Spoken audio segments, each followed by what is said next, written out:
Welcome back to another episode of Down in the 216, hosted by your boy Will here, man. How y'all doing? How y'all feeling today as we get into another interesting video topic? As I put my hood on and slowly bring my energy down, because this isn't a video that we need to really be excited about. Browns got beat 41-17, I think. Did they even score 17? I think we got beat 41-10 or something of that nature. Maybe it was 41-17 or 41-10. But regardless of the fact, Browns got beat pretty badly. They got embarrassed. Joe Flacco started playing for the Ravens, which I kind of assumed what would happen. A lot of people thought Joe Flacco was good or could play at a high level based off what happened last week. But when he played the Ravens, it was very apparent that he was a 40-year-old quarterback. Now, my only thing is, would any other QB have succeeded in that situation? Excuse me while I crack my back. But the Browns be kind of saying guys out there to die.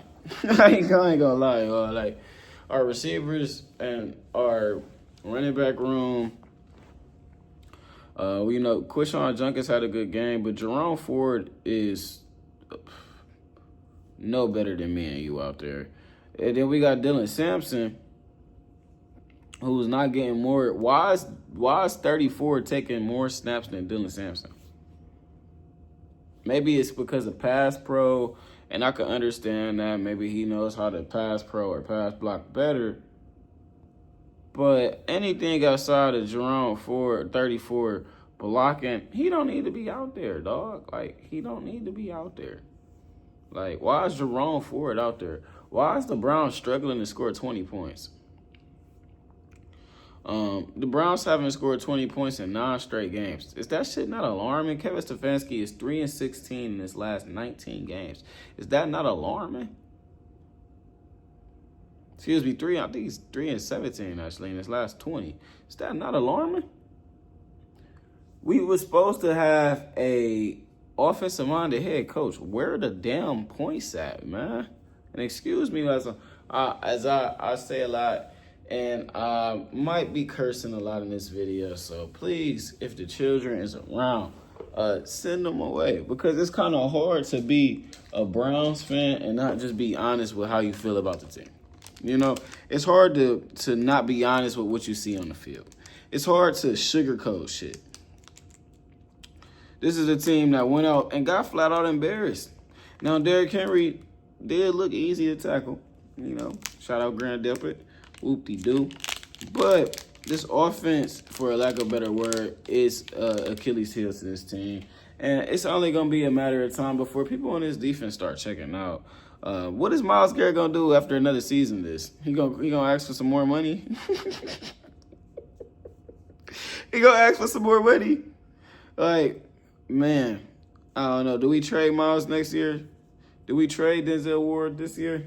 Because we flat out wasting some of these guys' time, man. Like, and I know we're supposed to be hopeful, and I would hate to trade Myles, and I would not suggest trading Denzel Ward either. But I mean, do you want to give them a chance to go win somewhere else? Because they're not gonna win here no time soon.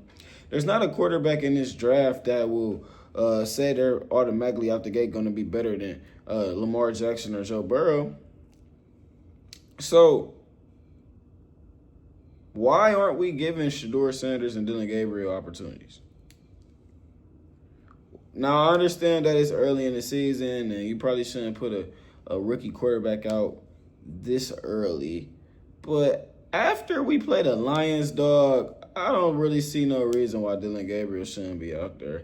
If Dylan Gabriel's your guy and that's who you want to go first, throw him out there. Y'all see how Cam Ward look. That's all I'm going to say.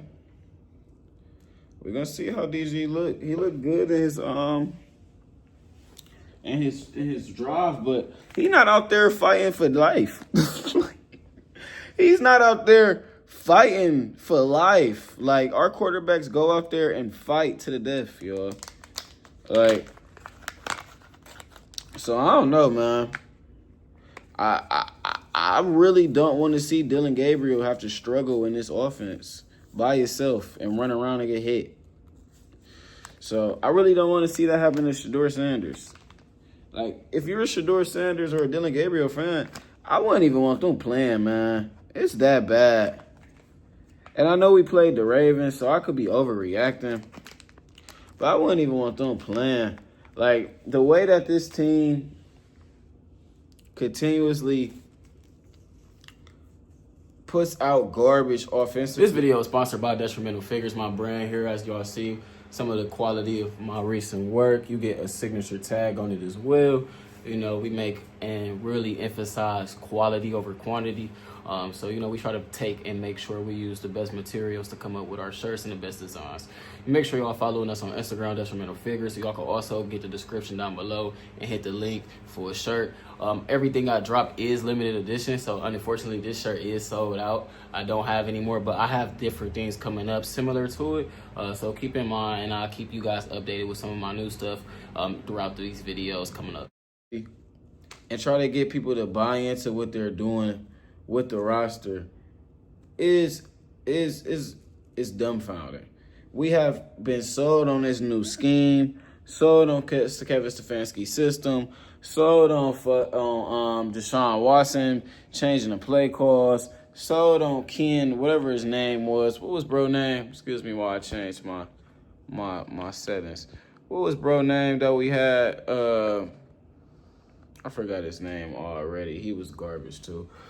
Sold on our last offensive coordinator though, before we got rid of him. So now it's like we're supposed to get back to the Kevin Stefanski offense. We haven't scored 20 points, y'all. It's been 2 weeks. We played the Ravens. We played the Bengals. We haven't scored 20 points. We scored 20 points any other time. Any other time we played them. We done beat the Ravens. We done beat the Bengals. With Deshaun Watson. We done beat the Ravens. We done beat the Bengals. So, my point is, this is still below the level of expectation. Like, we still got to expect more out of this team, man. I know we playing the Ravens, but this is unacceptable, the way that the offense went out there and played. Jerry Jeudy, where are you? David Njoku, are you the best tight end on the team?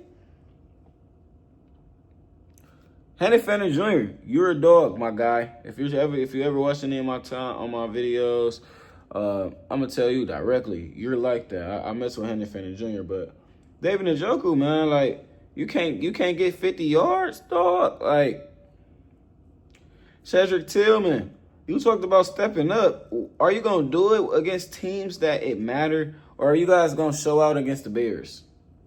Are you gonna show out against the Vikings? You know, like, I don't know, man. I still don't trust this team in big moments. I still don't trust this offense in big moments. Let me say that. I trust this team as far as what Myles Garrett can do, what Denzel Ward can do, what Jim Schwartz can do. I used to be on the side of like, hey, let's fire Jim Schwartz. I'm perfectly fine with Jim. I'm perfectly fine with Andrew Berry. I think Kevin is the one that we need to consider leaving. And I know he's a 2-time head coach, but he has a negative win percentage. And on top of that, he hasn't really developed any quarterback talent. He hasn't done anything with the offense that would suggest him staying. He is known for getting the most out of the bare minimum quarterback. He's known for getting the most out of a backup. Yet, he hasn't developed any young talent. Baker Mayfield looks like a significant L on his resume.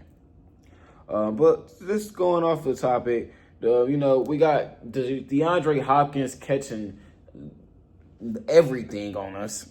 Cal Mitchell, you probably need to be at Walmart.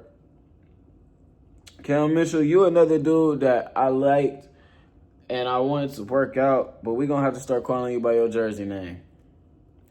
29. 29 got to go, man. 29 had a day on film that you can't 29 got to go, y'all. 29 looked like me and you out there. 29 and 34, they got to go. They got to go, man. I love you guys. I hope you all have a great NFL career. But on the Cleveland Browns, the stuff you're putting out on the field do not warrant an NFL contract. You should be playing in the. I don't even know if we want to say Jerome Ford should be in the UFL. Like, it's Cam Mitchell. You probably would get cooked by Jeremiah Smith right now. Fried, barbecued. You probably get cooked by Matthew Golden right now. Fried, barbecued. You don't want to see T-Mac out there. So I think Cam Mitchell is a major weakness in this team, and I think he's going to continue to get picked on. If you're a person that gamble, look at whoever play our slot receiver or whoever their third receiver is. So, like, I don't know who the Packers receiver is now, but I'm assuming their third receiver would be Matthew Golden, right? Right, wouldn't that be their third receiver? They got Jaden Reed that's hurt, Romeo Dobbs. Then you got like Tucker Kraft a tight end though. And then you got Christian Watson not back. Matthew Golden. Who's their other receiver? So I'm assuming Matthew Golden will probably have a pretty decent day. Now Tucker Kraft with the Browns, you haven't really seen a tight end get off on them yet. I don't know if that's Carson Schwarzenegger. I don't know if that's by design. So it's going to be interesting to see what Tucker Kraft can do against this Browns team. Quishon Jenkins has looked pretty well. He looked good. He looked like he needs more carries. Like I said, I don't want to see I don't want to see 34 out there no more, taking snaps for 22 or 10. At all. Jenkins needs at least 15 carries a game. He looks pretty well. He's not as big as I thought he was going to be. No pause on that one. But, yeah, as far as that, I would say it's going to be interesting, man. I don't think this team is going to score more than 10 points next week. So it's going to be 3 straight weeks of under 20. And maybe I'm wrong. Maybe the Browns come out and surprise everybody and take the Packers to a close game like they did in 2020. What was that? 2020. Forgot what year that was. But maybe they take the Packers to a close game like they did back in the day. But I don't think that's the case because I think this Packers defense is just far and away too good to ever even have an issue slowing down what this Browns team can do. I think they can shut us down in the run game. I think they can shut us down in the pass game. I think it's going to be really bad for Joe Flacco. If you got the Packers in fantasy, man, I would start them because I don't see how Joe Flacco makes it out this game. And I know that might sound a little harsh, but I just don't see how he makes it out of this game without being benched. I'm going to just call it out early now and just say it as is. And I know I'm in this video. I don't know what I'm going to title it because I've just been really talking to y'all. I haven't really had a chance. I've been going through a lot in life, y'all. I'll be honest with you. And I haven't had a really chance to sit down and just go over everything and talk to you guys.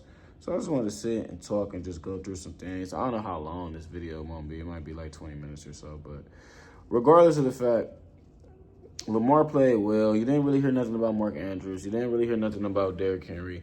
You didn't really hear nothing about, well, Zay Flowers did what he was supposed to do, I guess.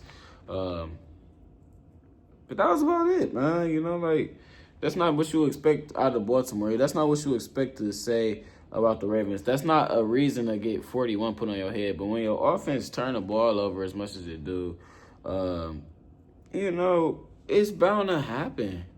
It's bound to happen. Now, the fact that they still can't score 20, I think is pretty alarming. But we're going to see, man. I think it's going to be interesting. I don't think we're going to score 10 points next week against the Packers. I hate to be negative. And watch we beat the Packers or some fluke shit happen just because I'm saying that. But I really don't think we score more than 7 points. We'll be lucky to score a touchdown. We'll be lucky. We might score a touchdown when Dylan Gabriel come in. Like, it's going to be that bad. So, I don't know, man. It's tough being a Browns fan right now. I can't be the only one feeling like it. I'm going through it a lot, but I should still be able to get y'all some content, get y'all some videos out. Still not no excuse for nothing like that, so don't think I'm on like nothing soft. But regardless of the fact, it's hard, man. It's going to be a tough 2 weeks for this team, man. You know, we're going to really get our ass kicked, for lack of a better word. So I'm going to try to go to the game. I don't know how I feel about watching it. I don't know how long I'm going to be at the game. But, yeah, it's going to be bad, man. It's going to be bad. It's going to be pretty interesting to see, because I don't feel like this team necessarily got blew out. Like, the floodgates didn't open until the second half started, when Joe Flacco just started doing shit. Like, that's when everything started messing up. But in the first half, we was able to keep it close with Baltimore. So, you know, we might be able to keep it close with them. But I don't know how many points we necessarily put up as an offense. Our defense is going to be able to slow down Josh Jacobs, though. I will say that. You know, I will say I do expect Josh Jacobs to get slowed down a little bit. Just looking ahead of things. We did slow down Derrick Henry. We did hold Chase Brown down to a pretty good yards per carry. No receiver hasn't really got off besides DeAndre Hopkins. So I'm not expecting that really to happen. I think it's going to be a low-scoring game when we play the Packers. I thought the Ravens game would be a low-scoring game, but we gave up 50. So it's going to be interesting. I don't think the Packers is as good as offense as the Ravens because they don't have Lamar Jackson. I'm not too big of a believer in Jordan Love. I think the Browns could probably actually give the Packers offense a lot of issues. But, you know, after how much is this team going to bend break when you can just attack Cam Mitchell? So we're going to see. It's going to be interesting. Should be a good competitive first half at least. But yeah, y'all comment down below. I know I threw a lot of trouble. I know I was rambling a little bit, going on and off topic. I just wanted to get in here and talk to y'all about some Browns football, man. I know we just recently got our ass kicked by the Ravens. Now we're going into a brutal game against the Packers. So just wanted to go and talk about a little bit of both. It's good to have junkers out there. Henry Fannin Jr. make me feel like Njoku was replaceable. So, you know, it's going to be interesting to see, man. Y'all comment down below how y'all feel about it. I ain't going to talk y'all ear off. If you made it this far in the video, comment down below 16. It's your boy Will. I'm out. Peace.